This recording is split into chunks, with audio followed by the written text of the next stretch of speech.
Shout out to Vonda. We're gonna have a little update on our Philodendron Hederaceum on a sphagnum moss pole. Also, found my old hat. How cool is that?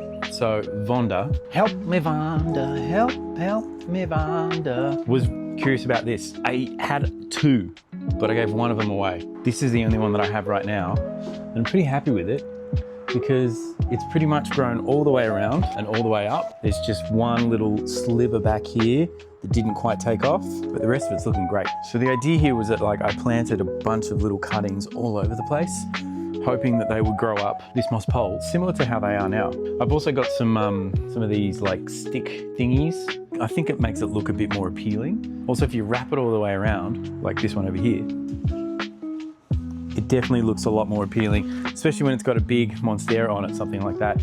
And it helps keep the moss pole moist.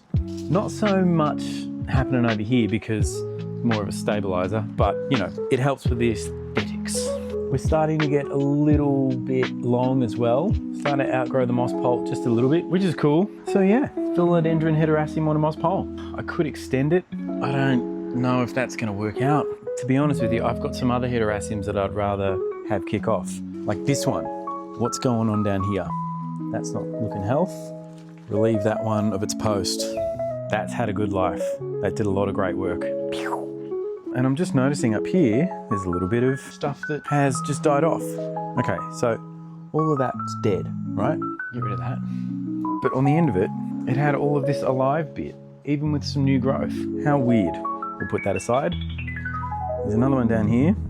That's not doing okay. We'll get rid of that. So this one is going a-okay just fine right now, but I would really like it to get big and bushy, and it's kind of on its way. There's one other plant that Philodendron Hederaceum that we could talk about, but I might have to go for a little bit of a jog. This is super disappointing. So this was doing amazing at the old place. Now we're sort of relegated down to that stuff. It's a real big shame. Ugh. There's another one. So yeah, I'm gonna have to get in here. And it's funny because some of the other plants that are in these little planter pots, even though they were killing it in other spaces, they're just not doing that great here. But star of the show is killing. This is going great. If anyone's in Bris Vegas and they want it, they can come around and take it off my hands, super cheap. I don't know, 10, 20 bucks. I don't even know what these things are worth anymore. Anyway, that's me. You guys are legends. Thanks for the questions. Thanks, Rhonda. No, Vonda. Sorry. See you, legends. Bye.